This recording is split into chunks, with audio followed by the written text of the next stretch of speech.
Yeah, that's not true. That's also where I was looking for harmony. Hello everybody, my name is Owen, and today I will be debating about philosophy. I'll start with a few general comments about this, and then I'll talk about the specific areas that I want to talk about. I think that the nice thing about philosophy is that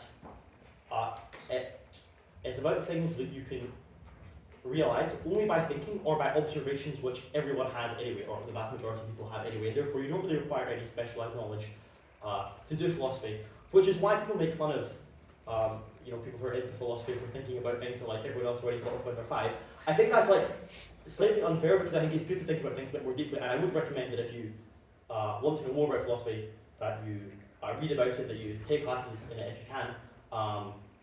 But ultimately, if you haven't done that and you're faced with some philosophical concepts that you're unaware of, then by simply thinking about it and by thinking about what other people are saying in the room and whether they're talking bullshit, then you should be able to get further than you would be able to do. And I think most other areas of debating, and that's something which is quite useful.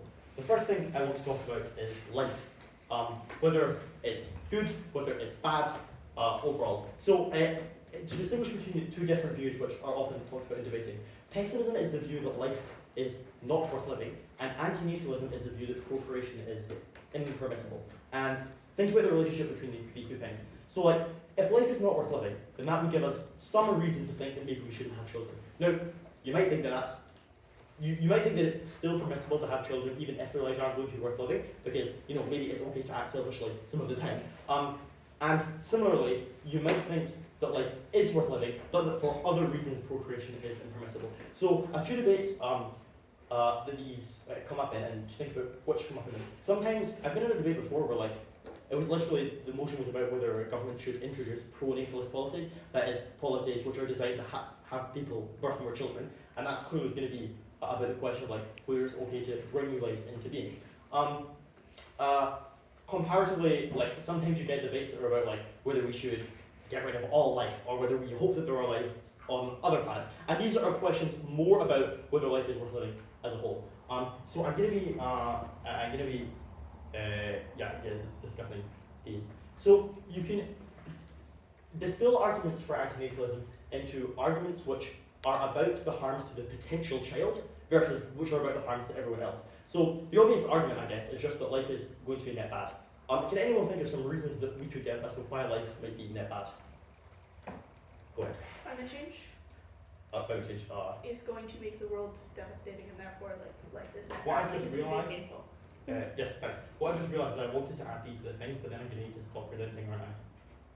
That's bad. Okay, well, we'll just hold them in our heads. And I would. This is going to be particularly bad later on. There are going to be whole slides that are just blank. But Is there a whiteboard marker? This is not a whiteboard. You can whiteboard marker on the This white. is- That's what I meant. The whiteboard marker. I fear that this is going to become slightly undignified, but okay. Okay, so yes, climate change. Yes, go on. Someone else just shout something out, please. Rampant poverty. Keep coming, please. We have to intercept this.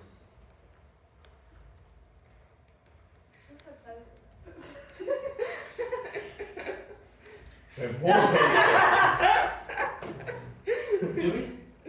Maybe, I don't know. I don't think we do either. Okay, you can also give reasons actually as to why it may be good for the shell, because that's going to be the next question. It's way easier if we take them all together. Discrimination is a thing that happens. Certainly is. Would the hedonic treadmill count as a reason? What's that? Pleasure is less. It is. Humans have a certain baseline that they're used to. Any pleasure that you receive that then becomes part of that baseline just ends up becoming normal, and then humans trend to try and find new problems or new things to end up desiring to, meaning that the most of the time that you're living in, you're just kind of complacent or fine, and even if you do reach that good thing and it becomes part of your life, you end up just defaulting back to being complacent and fine, leading to more and more things. Yeah. And So then the other half of that is sort of that pain doesn't experience the same effect. So compounding pain can always become worse, and you can experience more pain, but you can't compound pleasure. Okay, so the things that we just heard are different from the things we heard before. The reason is that the things we heard before are reasons why there are bad things in life. So climate change is a bad thing in life, so is poverty, so is discrimination. The trouble with this is there are also good things in life. There is love, there are songs, there are beans on toast, right? So the difficulty is in trying to give it a reason as to why one is going to predominantly outweigh the others, and I guess what we just heard was an attempt to do so.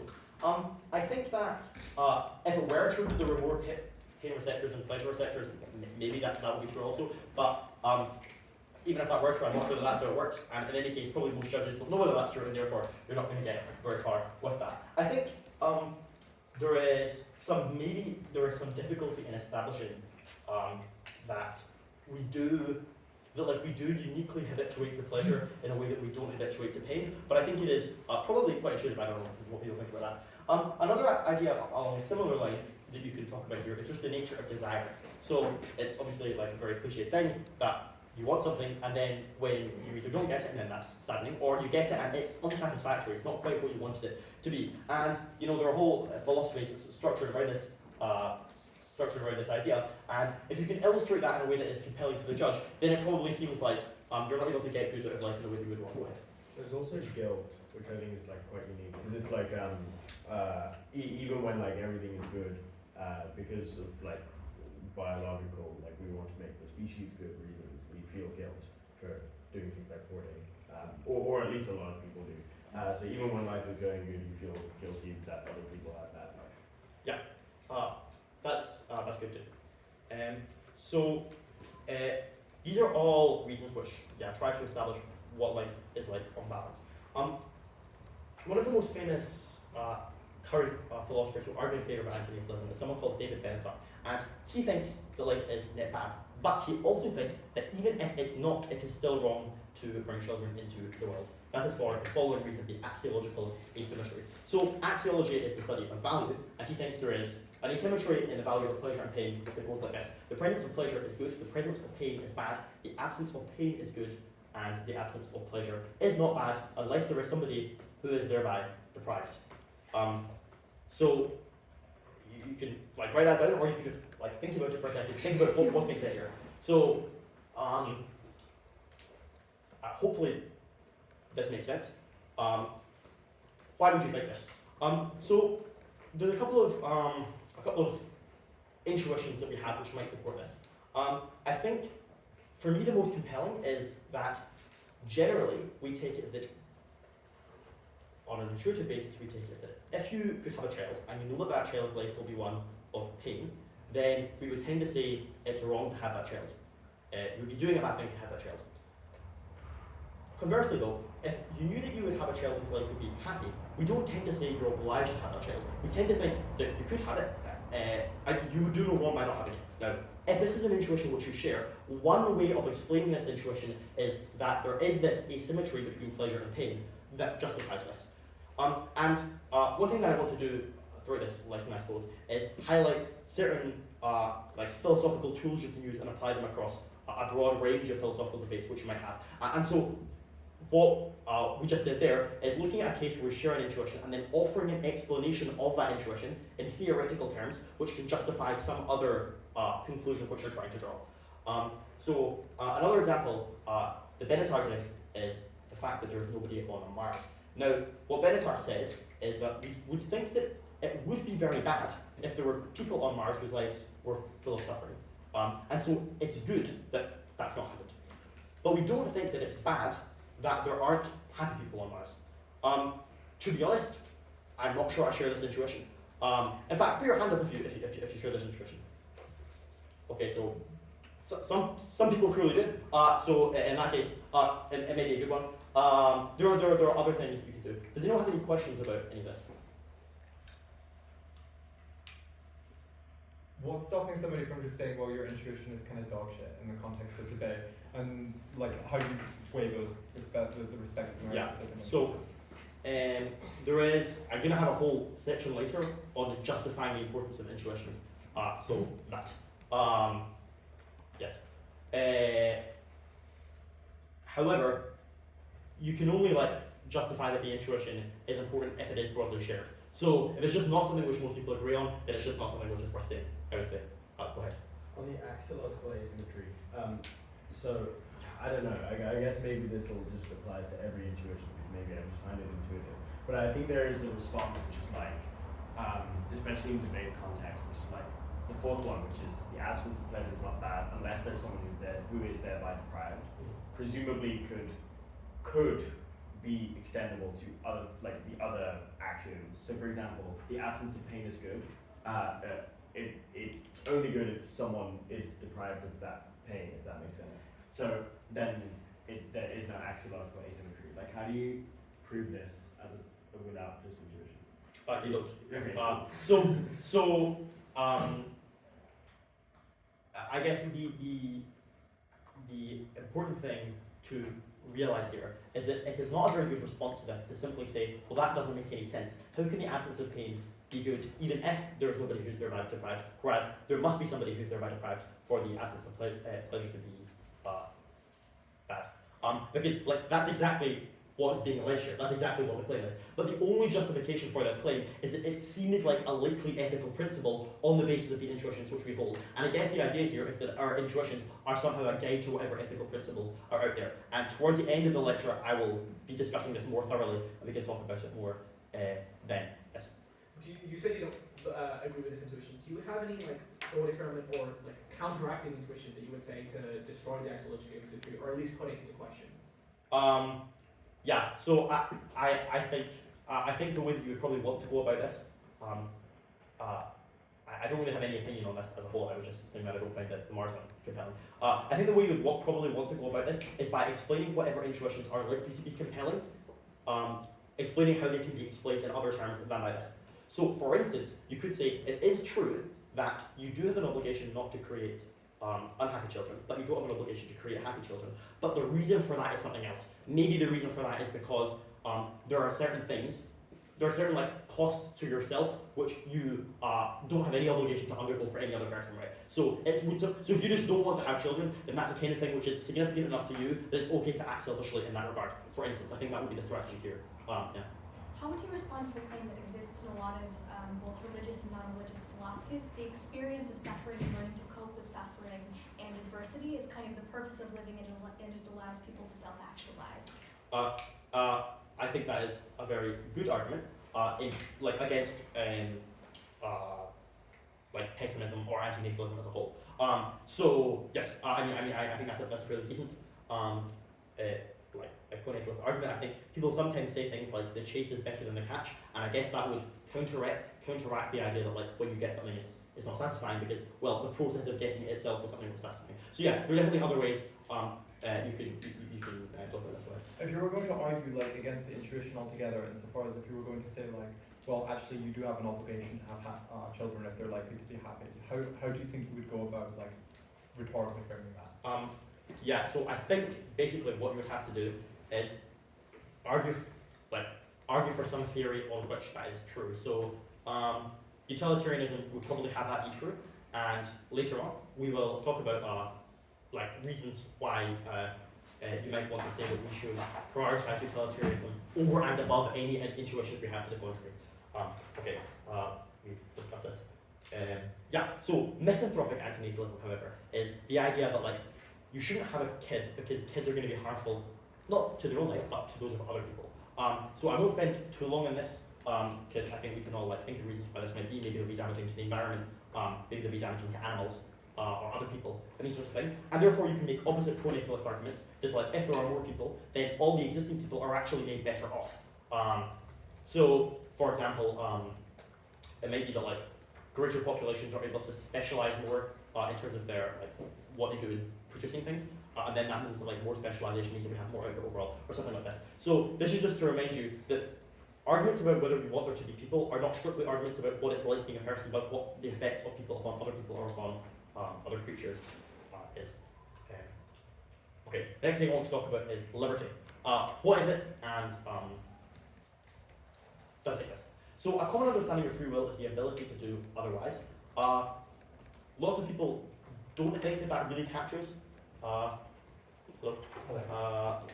we mean by free will. Lots of philosophers have argued that, but I think, feel free to object. I think that this is reasonably close to what we say when we say that someone acted freely, is that they is that they could have done otherwise when they did that. And this is sort of the most classic understanding of this. So the relevant theories here is libertarianism,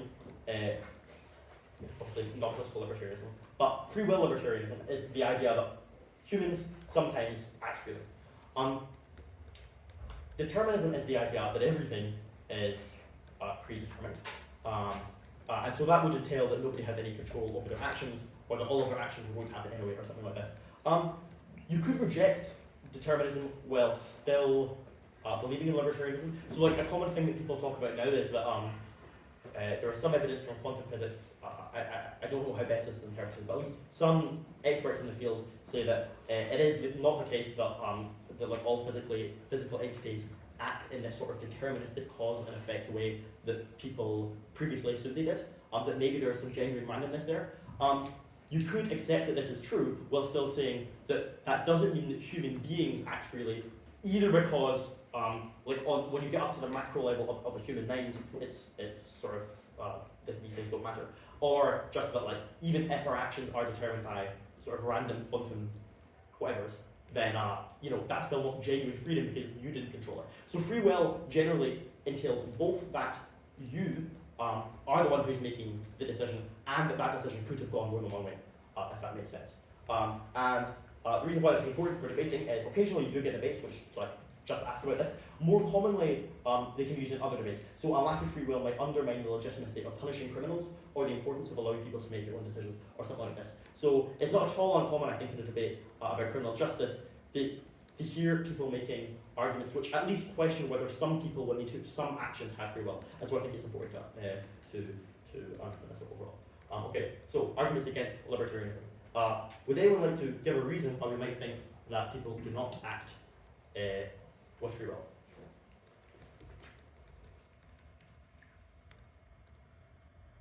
You could talk about the idea of moral luck, and that some people are born into circumstances they have no control over. Those circumstances necessarily put certain constraints on them that constrain their choices, and then the choices they are ended up making are not being made out of free will, but are based on the circumstances that put them in, and hence it is morally bad to like punish them because they couldn't choose to be in those conditions. Okay, so people act because of the conditions they're in, and they didn't control those conditions, so therefore they don't have free will. Okay, I'll just write conditions. I think they've done like studies and experiments on like identical twins and stuff that were raised in separate environments and still demonstrated many of the same traits, which shows that there's probably some level of like genetic essentialism in terms of the decisions that people have and the behaviors they exhibit and everything. Kind of extending on that, like moment to moment, the idea that you are kind of a slave to your own brain chemistry and the ability to actually counteract that is limited. There's a God and or we're in a simulation.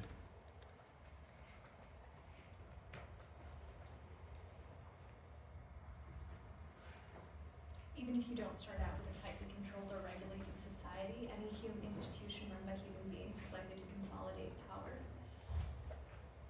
And so when we act within those institutions, we don't act freely. You don't have real agency because there's something else determining your choices. Okay, so in the same way that when we were talking about pessimism, some of the arguments that people gave were reasons why there are some bad things in life, but some of the arguments were reasons why people as a whole have worse lives than they do have good lives. I think some of what was just said are reasons why people's agency is sometimes constrained, whereas there are also reasons to think that our agency may be wholly constrained to the extent that we literally never act freely. That whatever you do is something which could have been, predicted like years before you were born, or whatever. And I think that in terms of, but I think that using a combination of these things, you can really bring out that sense, that people are shaped by the circumstances which they're born into, and their genetics and all the other things which you mentioned, which lead to people acting a certain way. I think that sort of taking a step back, you can also just appeal to the fact that we generally think that everything that happens can be explained in terms of other things. So that means that any decision which someone makes can be explained. You can give the reasons as to why they made that decision. But once you've done this, it starts seeming like the reasons why they made that decision determine the decision. So I chose to eat chocolate ice cream because I prefer chocolate ice cream to vanilla ice cream. But then it seems like, insofar as I choose to prefer chocolate ice cream, then I had no real choice over what I was ultimately going to do because I was determined by my preferences. Yes. So one way of phrasing this is to say that we either do things because we're forced to, or because we choose to. If we're forced to, rather, or because we want to. And when we're forced, we're not free. And we do things because we want to. Insofar as we didn't choose what we want, then we're also not free. Another way of looking at this is to just say that everything that happens is either caused, that is determined, or it's random. And I think you can say that this can be applied to human decisions as well. Such human decisions are either caused or they're random. And then it seems like if they're caused, it wasn't free, and if they were random, you didn't have any agency over it, and therefore you didn't have freely as well. So I think all of what was just said are some of the reasons that you could argue that people don't act freely. Any questions about that? Okay. I think the next slide is about arguments for libertarianism. I think that the most persuasive argument for libertarianism is just that it really seems like we have free will, and that matters. The fact that it really seems that way should give us some reason to think that. I think firstly, let's talk about why it really seems that we have free will. I mean, maybe like put your hand up if you just think that your experience of the world is as if you have free will. Okay, so this seems like we have some pretty broad agreement here. You know, it feels like I did one thing, but I could have done something else. You know, I can just put my hand up like this if I want to, or I can drop a pen on the ground. And then that's like what it feels like to have free will. There are a few other ways that I think you can draw out this feeling. You can say, for example, that a lot of our judgments presuppose the idea that people have alternatives when you act. So if you're going to say that someone should do something, then it only makes sense to say that someone should do something if they have genuine alternatives. Because we generally accept the principle that ought implies can. That's to say that you would never say that you should do something which you actually can't do. It might be true. It wouldn't make sense to say that I should give £1 million to charity because I don't have £1 million. So for this reason, it seems like whenever we say that someone should do something, then we assume that there is free will, right? Similarly, we have certain reactive attitudes: praise, remorse, guilt, blame, praise, gratitude, and all of these things seem to assume that people act freely, right? Because they assume that people are deserving of consequences for what they do. They're deserving of our thanks, or our praise, or hate, or whatever. And these again seem to presume that we do have genuine alternatives, that there is free will. And lastly, you can argue that many of our practices do. I think generally, as you work down this page, the examples of things which continge upon free will becomes more and more controversial. But I think you can at least argue that our whole practice is around rewarding people for doing certain things, assumes people have free will. Similarly, the process of deliberation. So sometimes I need to decide what I want to do, but there's no point in deciding to do something that I was always going to do anyway, and there's no point in deciding about whether I should do something that I was never going to do anyway. But if determinism is true, then everything I do, I either was always going to do or was never going to do, and therefore it wouldn't make sense to spend time deliberating about it, or to advise someone. You don't advise someone to do something that you know they're going to do anyway, or that they're never going to do anyway. But sometimes you do, but maybe it wouldn't make rational sense, and therefore, it seems like all of these practices are undermined by the non-existence of free will. None of this is to say that we couldn't do these things if people didn't have free will, but that we would be making a mistake to do them. And like I say, some of these I think you can quibble with. I think some of them are pretty certain. So this is all just to, if you're ever trying to argue that people have free will, these are just some of the reasons you can give that it seems like it's not just something that we all feel day to day, but it underlies so much of what we do as human beings. Then you want to argue, go ahead. It feels like the it really seems response doesn't work if someone was launching a full defense of here's why libertarianism is true, and just something like the preference argument of you're deliberating because you just wanted to deliberate more before you end up coming to your answer, or you deliberate because you want to know more information. Those sorts of things seems like they still undercut the argument itself. Is there any way to weigh it really seems over actual logical argumentation? Okay, two things. The first thing is I don't think that it's a good response to any of this to say you're deliberating because you want to do it because of like deterministic reasons. The point isn't that you wouldn't do these things if you didn't have free will, but that it would make sense. So the point, what you're trying to get the judge to think is, of course it makes sense to deliberate. Of course it makes sense to blame people for what they do. And if they think this, then they're really thinking, of course people have free will, right? It's not that they wouldn't do these things, it's that they would be making a mistake. And you're trying to invoke in people the sense that, of course we're not making a mistake because these are completely normal things to do. In terms of defending the intuition against other arguments, and this is on the next slide, and this hopefully will also answer some questions that people had previously when they were talking about how you can do this. So I have 2 ways, I think, that you can go about this.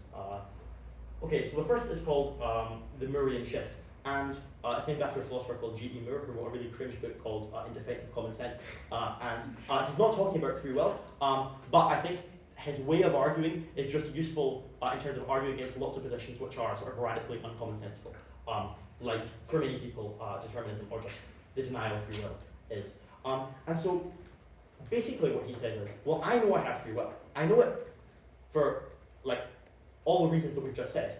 And so, therefore, we can conclude that something went wrong in the argument that told us that we didn't have free will because it got to a conclusion that's wrong.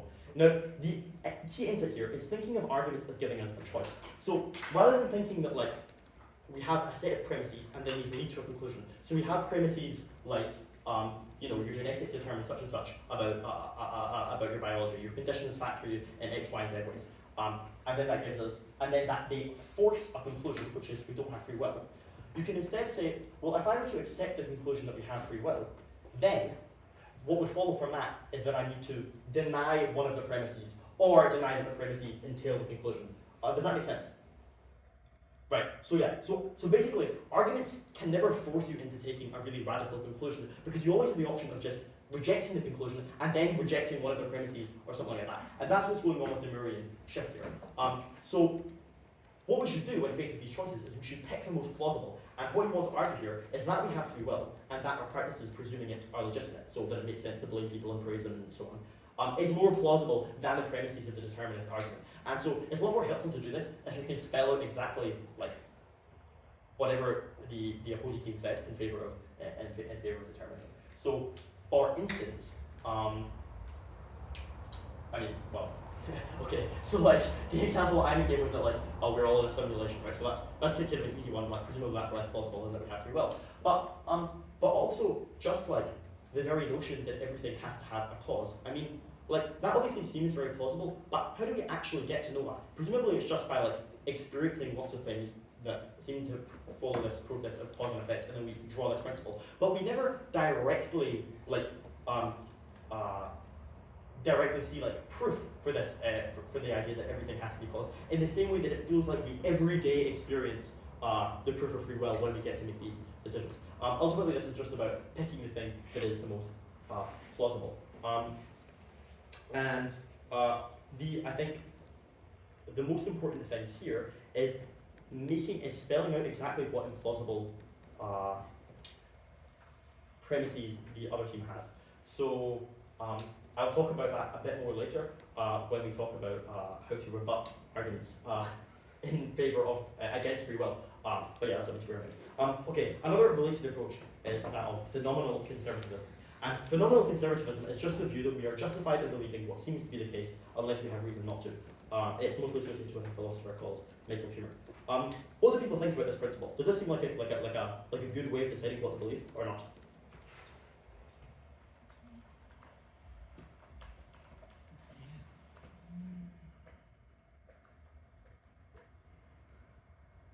Put your hand up if you think it seems like a good way of deciding what to believe. Okay, put your hand up if you're not convinced. Could someone who put their hand up, please keep your hand up and explain why you're not convinced.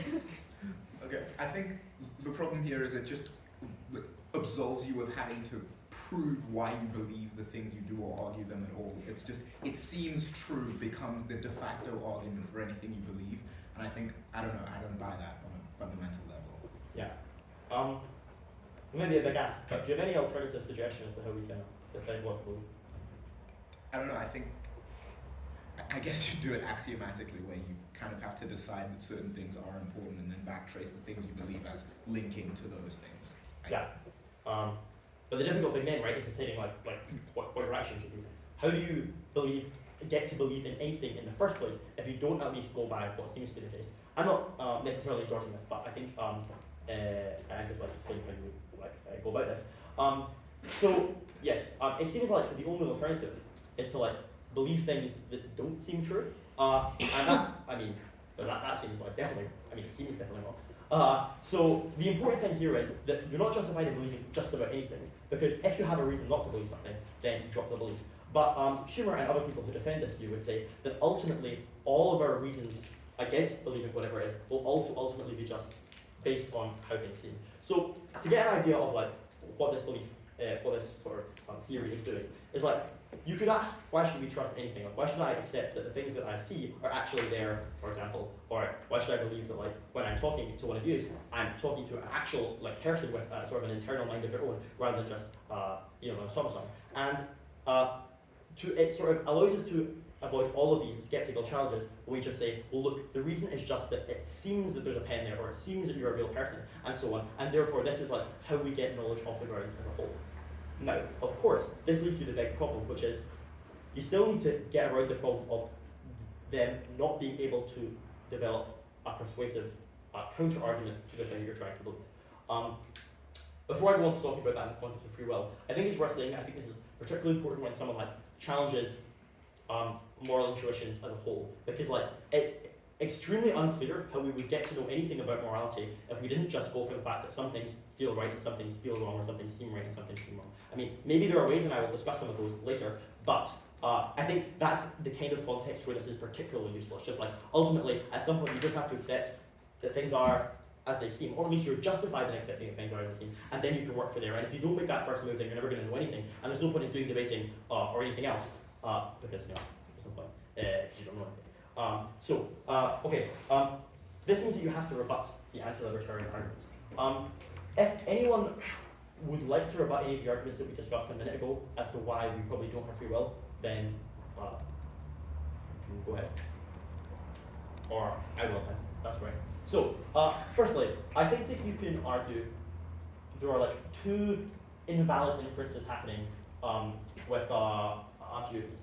So, the first thing is that I think sometimes there's, and a lot of, like, and I've seen this happen in a lot of debates where people are trying to argue that criminals aren't responsible or whatever, that there's an inference from people being influenced to them being determined. And these are just not the same thing. So anyone, I think, will accept that there are various things in our lives which make us more or less likely to do something, but we maintain that still it's the case that we get to choose between them. And the fact that there are influences does not mean that you're determined.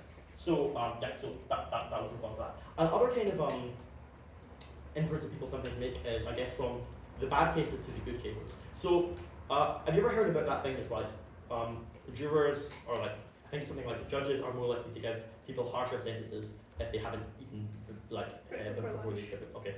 Thank you. Yeah. So and this is the kind of thing that I guess is meant to show that like there are lots of sort of things that we might not expect to do with our brains or whatever that are influencing our actions. But just because there are some cases where people don't act freely because they're constrained by their hunger or whatever, that doesn't mean that all cases are like this, right? So I think you can also call out to you for like jumping from the cases where people maybe don't act freely to then seeing like the rest of life is like that when maybe it's not. So that's in terms of those arguments. Oh, I've got two things. One is the extension of the whole quantum thing. My sort of thoughts on it is that like your brain chemistry is actually small enough that it is affected by quantum phenomena. So if they make the argument that, your thoughts are just a state-to-state reaction of like, what I'm going to think next is because my particles in my brain are moving in such a way, you can make the argument that actually no, those particles are affected by the innate randomness in quantum mechanics. The other argument I can see that you could make actually against free will is that all of the things that we might think as our reactions, as you said earlier, the praise and things, these are actually evolutionary things which are made to make us work better as a society or to make us survive better. The argument you can make against that is that, well, if we are evolved for a purpose, then our brain, our free will is evolved as a free will decision-making thing to take these inputs and make the decision. if that makes any sense. So, like, would the idea of the last thing you said be that we actually do have free will, it's just like we evolved to have free will in order to, yeah. To make better decisions. I mean, to me that feels like a slightly, like when you get into like evolutionary explanations, and I'm going to do more of this in a bit, it all feels like you're basically telling just those stories, like it's an plausible story. To me that seems like a slightly clunky thing for evolution to do, right? Because presumably the whole point of free will is that at any moment you can do the other thing, right? So you have a reason to do something, but you can do the thing which you don't have reason to do. It would presumably like make more sense if we just did whatever we had most reason to do. And I guess that would get selected for. But I think that if you're a determinist, then like lots of people who don't believe in free will don't just believe that it doesn't exist, but that it can't, that there's something sort of like wrong in the whole concept that you could like have all of these reasons making you do something and then just choose to do something else. And if that's your view, then there will be no argument that convinces you, which is along the lines of like we could have evolved free will. Because if it's impossible, then we know we didn't evolve because it's impossible. Yeah. Sort of going off like what Freya said, could you just run, even if all those reasons are true, it is just better to believe that we have free will, hence we should just believe that we have free will. And if so, like, would that be useful, or like, how would you? That wasn't free will. If you, yeah, I mean, well, it depends on what the debate is asking you to do, right? So if someone is arguing that we shouldn't punish criminals because they didn't act freely, then you can say it makes more sense to believe we have free will, but presumably the judges are still crediting, if you haven't rebutted their actual argument, that these people didn't act freely and therefore that it is unjust to punish them. So then you would have to accept that you're doing this sort of injustice, but then weigh it against like the harm of your case. I guess there were some debates which just ask us to adjudicate in general whether it's better if people do or don't believe in free will. I think that takes us slightly outside the realm of philosophical argument, and so it's not going to be the focus of this. This is like about how people would respond to certain ideas, and it's certainly something which is worth thinking about as well. Okay, so to come back to this quantum indeterminacy thing, if we look at the other arguments that I gave as to why we might not have free will, I think this can very well undermine the whole idea that everything has to have a cause, and therefore that seems like a much less plausible premise than it did previously, and therefore you're more able to justify using your intuition that we have free will, and that certain practices are justified in terms of doing that. I think similarly, again, about the argument that says like everything is either random or determined. Firstly, like, I guess I would put your hand up if you think that it is true that everything is either random or determined. Up your hand if you don't think that's true. Can anyone who put their hand up just there explain why you don't think that's true? I don't have any good scientific justifications, and there's probably people in this room who could tell me why I'm wrong objectively, but at the same time, it's like,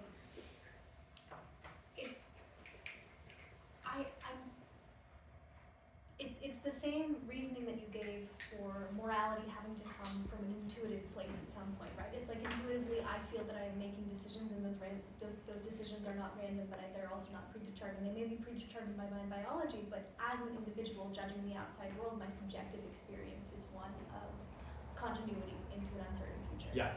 So, I mean, we're doing philosophy, so don't worry about making speculative false claims. Do that. Yes. So exactly. So basically, the reason why you don't believe this is because you do believe that you have free will, and therefore, like, there must be some other thing that can happen. It can't just be that things are random or determined. There must be some other thing that can happen where I will certain things to happen, and that's just something which is possible. And the point that I'm trying to draw out here is that anyone who genuinely believes in free will shouldn't grant the premise that everything is either determined or random, because that's literally just denying free will. This is an argument which begs the question. Do people know what begging the question is? Okay, so if an argument begs the question, then it assumes what it is trying to prove. And so if you start by assuming that everything is either random or determined, then you've already assumed that there's no free will, and therefore this argument is generally considered invalid. Now, here's a wee sneaky trick you can use. Basically, all deductively valid arguments can be charged with begging the question. Because in a deductively valid argument, the premises strictly entail the conclusion, and therefore anyone who doesn't grant the conclusion, presumably if they're being rational, wouldn't already have granted the premises. Does that make sense, or should I give an example? Give an example. Yeah. Give an example. Okay. So like, so if imagine I were to make the following argument. I took this pen from that jar. That's premise one. Premise two is all the pens in the jar are red. And then the conclusion is this pen is red. So this is a deductively valid argument because the premises guarantee the conclusion, right? So if both premises are true, then the conclusion necessarily is true. I hope we all agree. Like maybe the color of the pen could change, but you know, accepting that, then this is a deductively valid argument. So and an argument begs the question if it's like imagine I said I took this pen from that jar. This pen is red, therefore this pen is red. That would clearly be begging the question because we've just assumed that the pen is red, which is what we're trying to prove. But notice that somebody didn't believe that this pen was red. Is never going to like grant both of these premises in the first place, right? Because they're either going to say, you know, perhaps someone thinks the pen is green. They're either going to say we didn't take that pen from the jar, or all the pens, not all of the pens in the jar are red, right?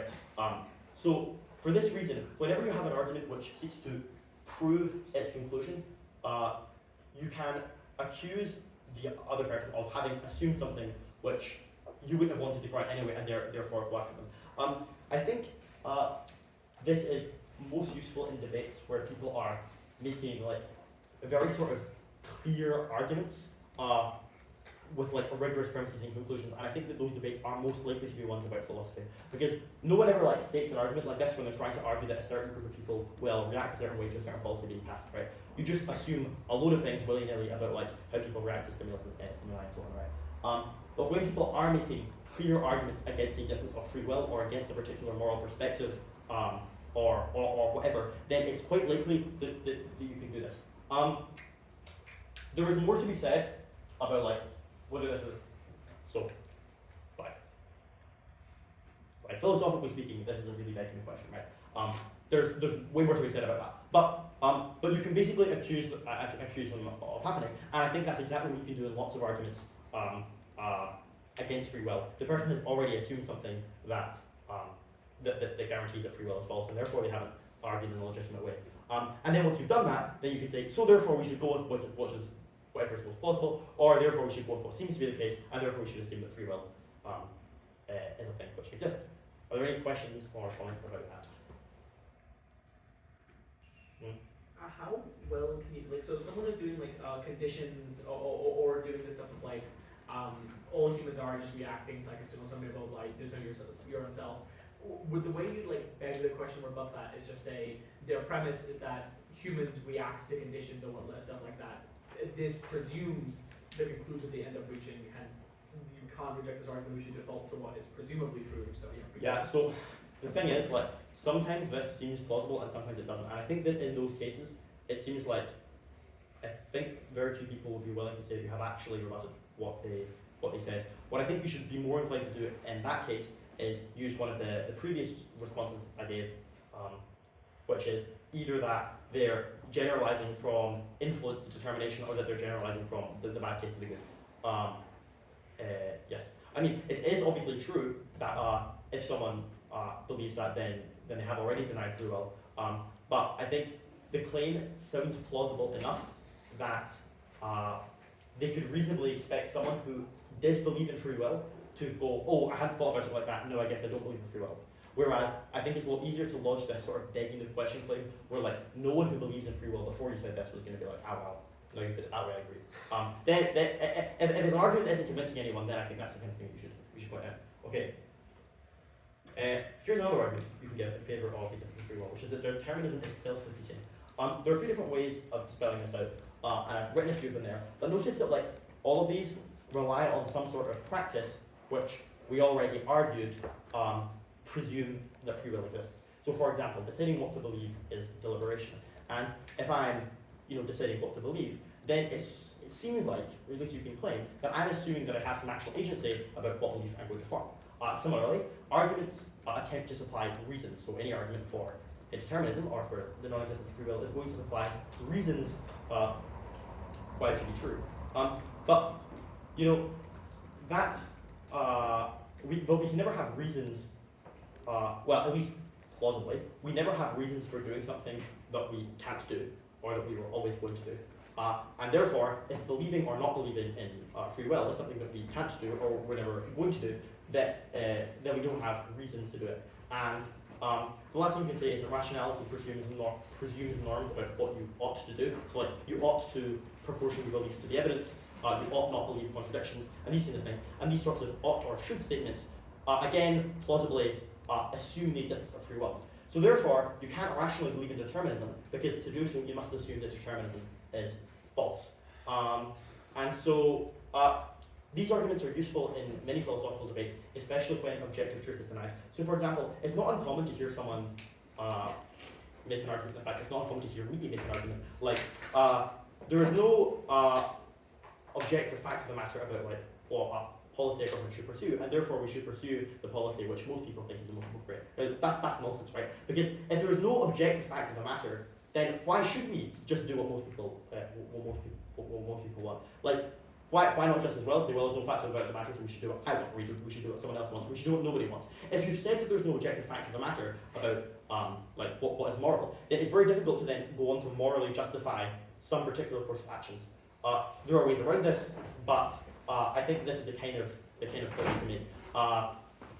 You know, I mean, like occasionally there are debates which like are about whether about philosophical theories like postmodernism, which could be argued entail that there are no objective truths at all. And again, you can make a sort of self-defeat argument there. Like, if you're saying that there's no objective truth, or if you're saying that there's no objective way of reasoning, then how can we reason to your conclusion in a way which is meant to convince everyone, or in a way which everyone would be rationally forced to accept? So this is the kind of thing you can do. Okay, the last thing I want to talk about is the pursuit of happiness. So, what is it, and is it important, and is it the only thing that's important? A couple of people requested that I talk about words like these, so now I'm going to talk about words like these. So, what these are, for people who don't know, is they are general theories of how we should act in the field of normative ethics. So, utilitarianism is a type of consequentialism, which is the idea that we should that what we should do is determined by the consequences of our actions. Utilitarianism is the kind of consequentialism which says that the consequence of our actions that we're going for is that which maximizes the well-being of the most people. Deontology is basically just theories of what we should do that are about the consequences. And I think that's somewhat true in philosophy. It's even more true in the way that people use this word as debating, where like anything that's seen as non-utilitarian is seen as deontic. But generally, deontologists will say that certain acts are right in themselves or wrong in themselves, and the action, the consequences thereof cannot justify them. They'll say that we have particular rights or duties which must be fulfilled no matter what. They might not say those things, but these are the kinds of things which you might get from a deontologist. And so, generally, when this is used in debating, is when someone is making a principled argument which says, even though more people might be made more better off by doing your thing, it's still fundamentally wrong to do it, and so we shouldn't do it. This is not a workshop about those. So what I will focus on is discussing the merits or demerits of these theories as a whole, and therefore you can use them either in debates, which you do sometimes get, which just ask you to compare like normative ethical theories, or you can just use them if you're, for example, someone has made a principled argument, then you can just say, well, no, utilitarianism is true, so we should not believe your argument, or on the contrary, like you could say, here's why like, we should take deontic claims seriously, because here are the merits of that theory. I hope that makes sense. Is there any questions about anything I've said so far?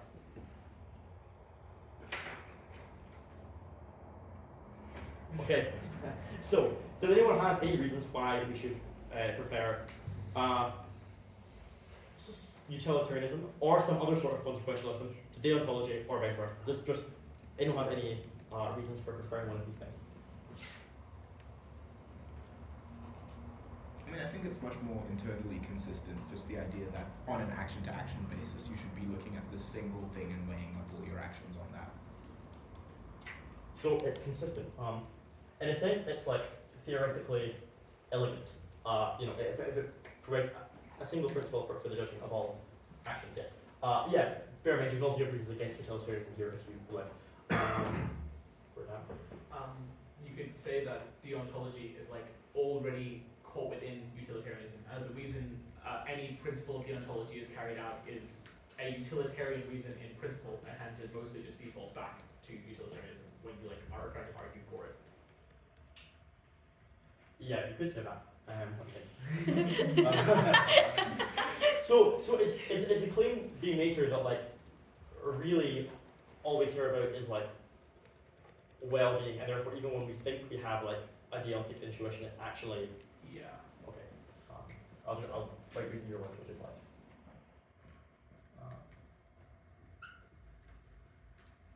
Any other thoughts? What is a circumstance where? Oh yeah, go ahead. Sorry, go ahead. Or was anybody else? No, I was just about to say something else. But. Basically, it's the corollary of what Eoghan claims, which is that a lot of principles that present themselves as utilitarian require you accepting a particular philosophical idea as to what has value in society and what is good. So in a way, deontological principles are probably just presenting themselves more honestly as being culturally biased in some way. Okay.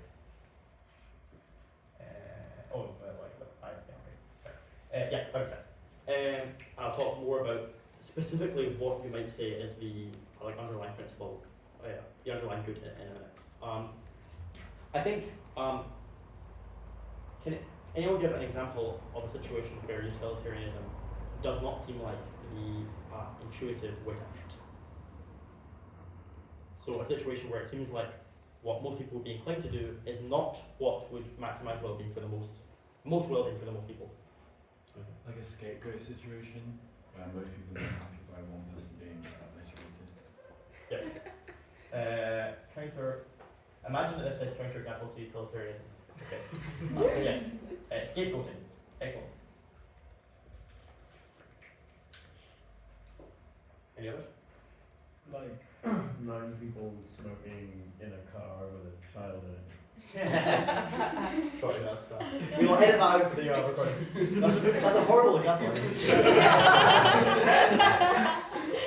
Child's car, the baby on board, okay. Yeah. There are other things as well where it doesn't seem like you're doing anything wrong by doing what utilitarianism said, but it just seems weird to think that that's like an obligation. So earlier today, I gave Eoghan some baked beans that I had made.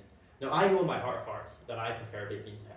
I know that I would have enjoyed those more than he did. He said thanks, he was nice about it. Maybe he didn't even say thanks. But anyway, even if he did. So therefore, like, overall we were made, in a sense, we were made worse off, right? Because he enjoyed them less than I would have done. It seems very strange to say that I acted wrongly there. The point is that utilitarianism kind of assumes that like you're the same as everyone else, which in a way is good because it means you're not prioritizing yourself over other people. But sometimes it seems like it's perfectly okay to sacrifice your own interest for that of other people, and that's something which utilitarianism can't capture very well. So that's another example of that. In general, on this notion of sort of self-sacrifice, I think sometimes you do get this question in debates, which is like, do we have obligations to ourselves? I think one thing you can argue here is that there's something a bit strange with this idea, because it seems generally like if someone owes you something, you can waive that obligation. You can say, no, you don't have to give me the money you owe me, or whatever it is. Which means that like if you owe obligations to yourself, then presumably we're at complete liberty to waive the obligation to yourself, and therefore they don't exist. So if you ever want to argue like against the notion of obligations to ourselves, that's something you can do. But okay, so we have got the fact that utilitarianism is sort of provides like a simple one-size-fits-all solution, but that it's there are examples where it seems like a strange thing to do. Before we get on to comparing those, I think it's worth talking about what exactly it is that we're trying to maximize for everyone when we're trying to maximize well-being.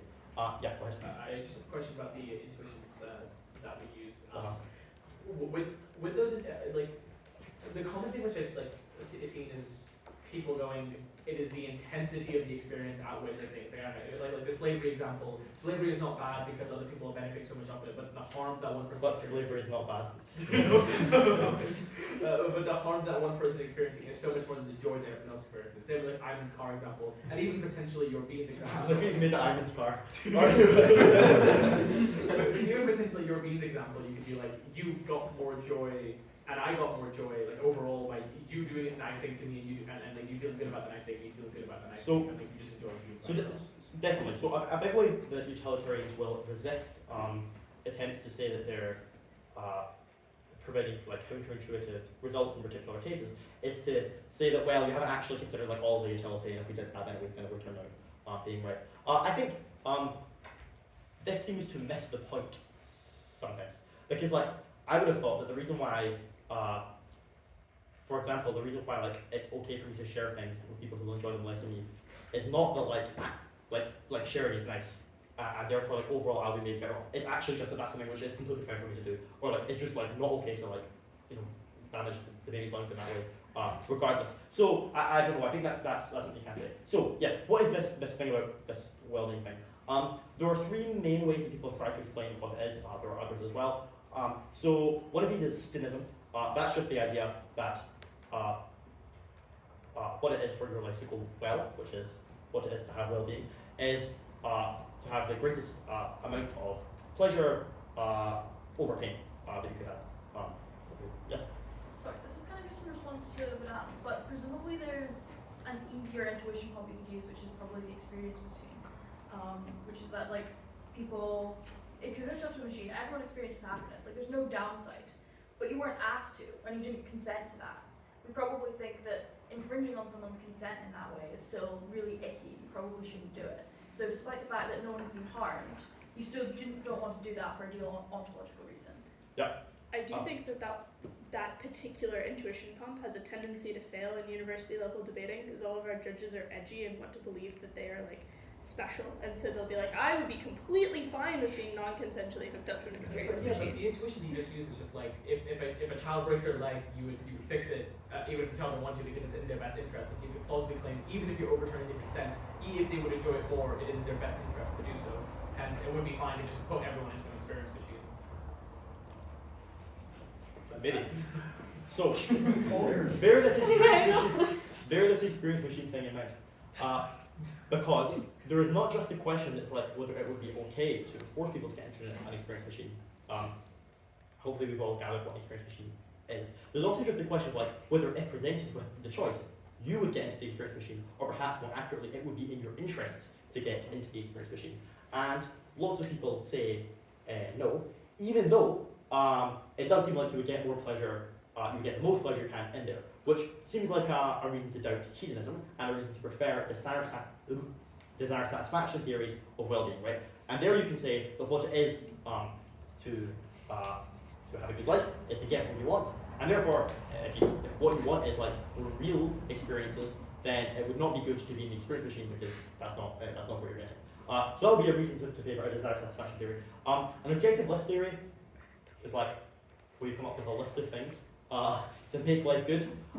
So like usually they will put pleasure on there, they'll put getting what you want on there, and then they'll also put something like friendship on there as well. Like philosophers like writing articles for like why some or other like nice thing is on the objective list. The thing to there's actually, if I hadn't come here today, I may have gone to the Philosophy Society's like lecture series where someone is lecturing about the virtue of magnificence, and I could have told you about that, but I can't because I don't know about that. From the abstract, it's like it seems like putting on a party which is like not too fancy but not too unfancy. That's what it seems. You should anyway. Look, so the thing about these things is generally they're going to agree on like that friendship is good, the pleasure is good, the getting what you want is good, but for different reasons. Especially if you're assuming that these theories are not just theories of what is good, but theories of why it is good. So the hedonist will say that pleasure is good because the hedonist will say that friendship is good because having friends is pleasant, and the desire satisfaction theorists will say that friendship is good because we want friends, and the objectivist theorists will say that friendship is good because of the nature of friendship itself, because of like what friendship is good. And so this applies to the other things. So, you know, the desire satisfaction theorists would probably agree that pleasure is good because we want pleasure. Whereas the hedonist, or at least the explanatory hedonist, will say, no, pleasure is good because it is pleasant, and there's just something intrinsically good about that.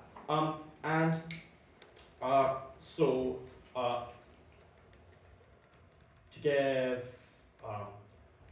an example of where you would use this, it could just be in a debate where we kind of depend between these, so if it was about like getting into the experience machine, then that seems like a discrete fit between these. But more broadly, if you're trying to argue for utilitarianism, then you want to be explaining like why well-being is good, which means explaining why like one of these things is good. So for an example of how you might do that, John Stuart Mill, who argued for utilitarianism in an essay called Utilitarianism, argues that like the only way to tell if something is visible is if people do actually see it, and the only way to tell if something is audible is if people do hear, and the only way therefore to tell if something is desirable is if people do in fact desire it. And so so that's obviously he's placing an emphasis on desire satisfaction. He then thinks that what people always ultimately desire is pleasure and the absence of pain, and therefore like there's I guess a linking of these two ideas. But for him, it's fundamentally because that's what people want, that's what is good, and that therefore justifies utilitarianism. I find personally it more persuasive that like pleasure and pain and like or happiness and suffering or whatever are just intrinsically like good and bad things. That by simply like reflecting on the nature of what it is to experience pain, or introspecting on what happiness is like, you just see that these things are inherently good in a way that like in a way that you're directly acquainted with through your own mental experience. And so I don't know if that appeals to everyone, but that's like how you would justify the idea that these things are good, and therefore to like explain how you use this in a debate, you would say, okay, it's true that like people might want to like have real lives outside of the experience machine, but like what's going on in the outside world can't really have anything to do with what is fundamentally good. The only thing that we directly observe as good, which is our own mental states, and our own positive mental states, and our own positive mental states are just happiness or pleasure or whatever. Does that make sense? So that's how you would argue against these intuitions. Yes. Okay, so if you wanted to adjudicate between the theory of utilitarianism and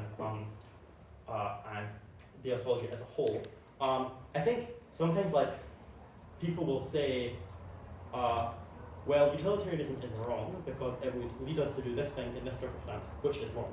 And I think that this can seem circular because the utilitarian is of course just going to say, well, no, that's actually not wrong because all that matters is, you know, pleasure or pain, or all that matters is people get what they want or whatever, and therefore that's perfectly fine. I think the way to, or at least one way to think about how you should do this is the notion of reflective equilibrium, which I think was developed by Wallace. So the idea here is that we have sort of, we start with a theory about what's right, which seems possible. So maybe that's utilitarianism, or maybe it's something else. And we also start with certain judgments about cases. And then by sort of thinking about our judgments about cases, we tinker the theory so that it more accurately captures more cases.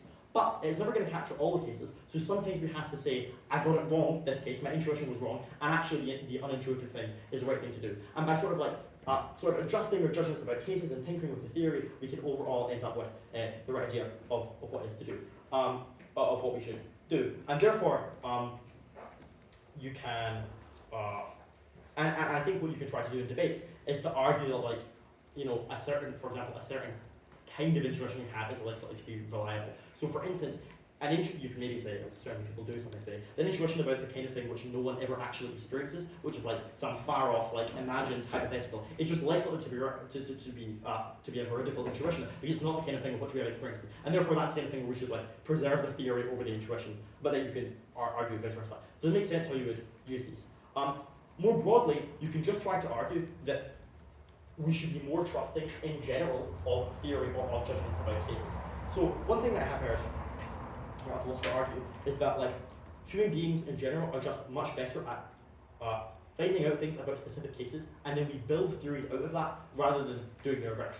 And so the example given is is it did Euclid write the elements, and that's what also maths saying. I think this is the thing I'm thinking about, right?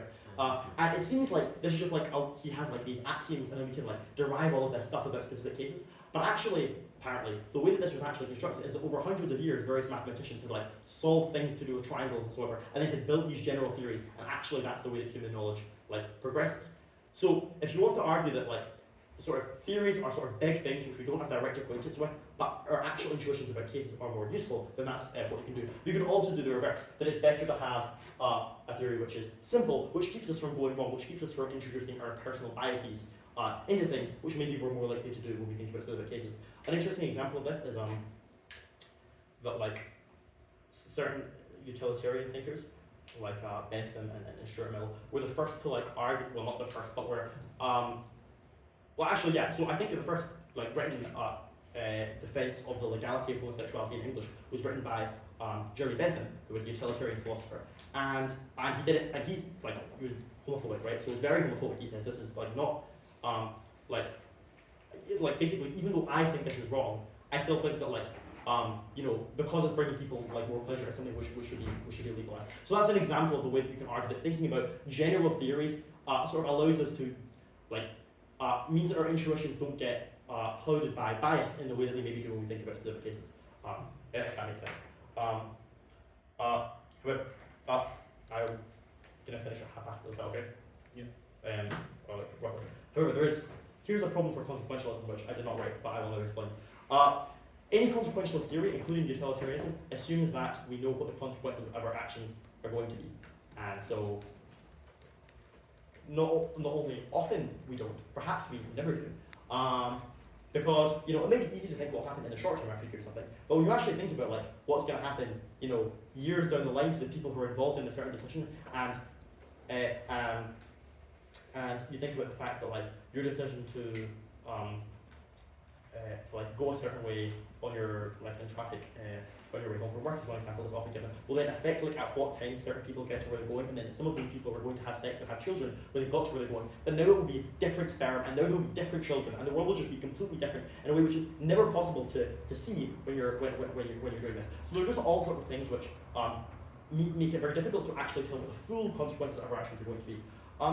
More broadly, it could just be true that there is no fact of the matter about what the consequences of a given action will be. Because if we think that the future at any moment is genuinely open, that different things can happen, that human beings have free will, or that the laws of nature are non-deterministic, then actually like several different states of affairs can result from you doing the same thing. And therefore, there just is no fact of the matter about this. And I think this is one way that you can just object to like consequentialist theories as a whole, by saying that like they're doomed to fail and that they can't genuinely guide our actions, which I think we tend to think is like an important desiderandum for these theories, because because we don't know. I think on the other hand, you can like downplay the extent to which this is important, but obviously when you amplify it into the future long enough, then it seems like a pretty big deal. Any thoughts on that? Okay, what I'm going to do next is give a couple of reasons for favouring utilitarianism in particular, over and above deontological theories, which draw on the field of meta-ethics. So meta-ethics is concerned not with what we like should or shouldn't do in specific cases. That's called applied ethics. So that's like whether we should have children or not, for example. Nor with like what the correct ethical theory is, which is what we've just been discussing, normative ethics. But with questions about like what is right and wrong at all. Are there objective facts about how we should behave, and these kinds of things. These are meta-ethical questions, and often it's kind of considered to be very separate from the questions of normative ethics, and I think it usually is.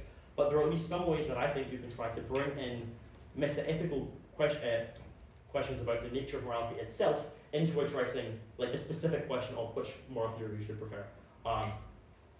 Like certain philosophers think this is like complete rubbish, you shouldn't do it, but you know, here are some ways that you maybe can. So the first is the queerness argument. J.L. Mackie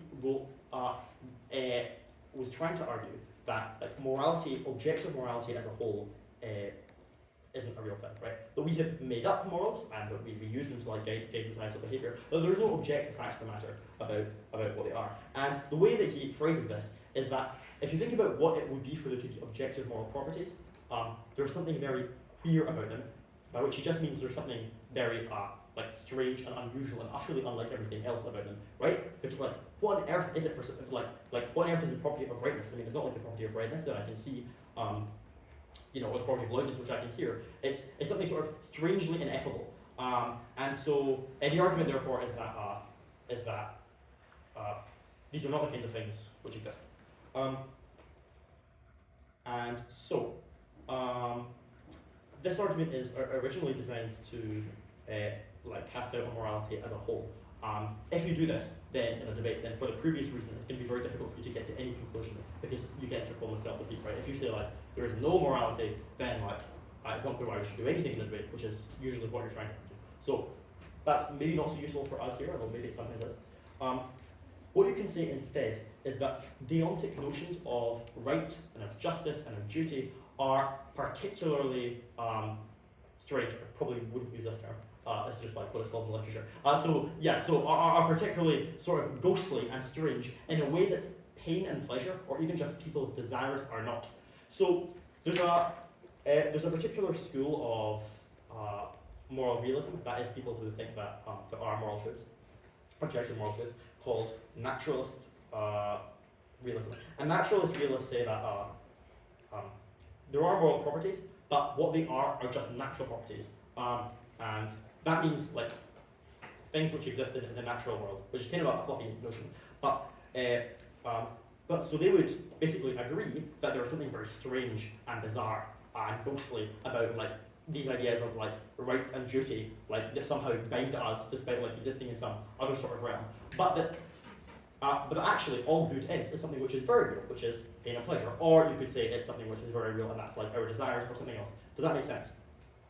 So you're basically trying to say like, you think that there are human rights, right? You think that people have a right to do something, we can't take it away from them. But like, where is this right?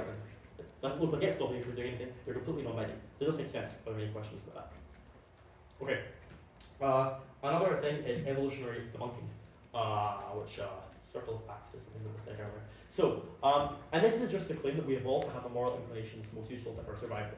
And we should not expect these inclinations to track the moral facts. So, if you think that all sort of human faculties are the result of evolution, which we may not think, but I think it's probably quite a common thing that lots of debaters do think, then that would include moral inclinations. And notice that, for example, our mathematical faculties, it would be evolutionarily important that like the deliverances of our mathematical reasoning are accurate, because you want to be able to see that, you know, 3 tigers went into the thicket and then that like 2 of them came out, and so you think there's still one in there, so we shouldn't be able to go on. And if like our maths was wrong, then we would be lost, right? This would be terrible for human evolution. However, it doesn't seem like morality would work in the same way. It seems like we would evolve moral inclinations towards, you know, helping other people in certain situations, but then also like punishing them if they wrong us, and these sort of things. These are all things which would evolve quite independent of whether or not there was any underlying truth about what is right or wrong. And I guess you can also think that like if sort of humans had been different in various ways, then perhaps we would have had quite different systems of morality. So I think certain species of animals eat their young, and you know, maybe if that had been us, maybe we would come to think about it being quite normal. But because we don't, we don't.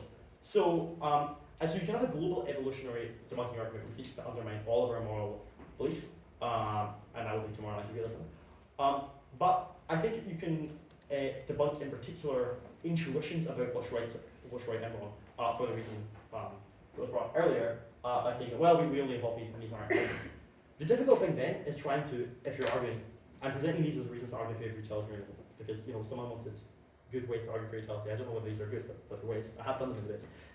So and yeah, what you would say then is that it's not really like an evolved moral intuition that like pleasure is good and pain is bad. Do you see what I'm getting at? That's not like something we evolved to feel. We couldn't. It's not like we could have like if our evolution had been different, we wouldn't have thought that pain was bad, because it's just inherent in the nature of pain that it's bad, and so on. So therefore, all we know, like for certain, is that pleasure is good and pain is bad, or you know, happiness is good and suffering is bad, or something like this, and then we can work, and then we can work from that. And I'll point out that it's not just evolution which obviously affects our moral dispositions. Obviously, different societies have different moral intuitions, and that arguably like arises from like historical facts about those societies or whatever else. But for the same reason, we shouldn't expect them to be truth tracking, and therefore we shouldn't expect them to be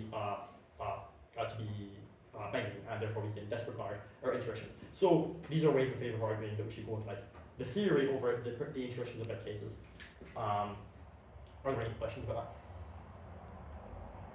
that? Does anyone have any ways that they would try to debunk either of the previous arguments, or any of the previous arguments? Any responses to this in particular, but also to anything else?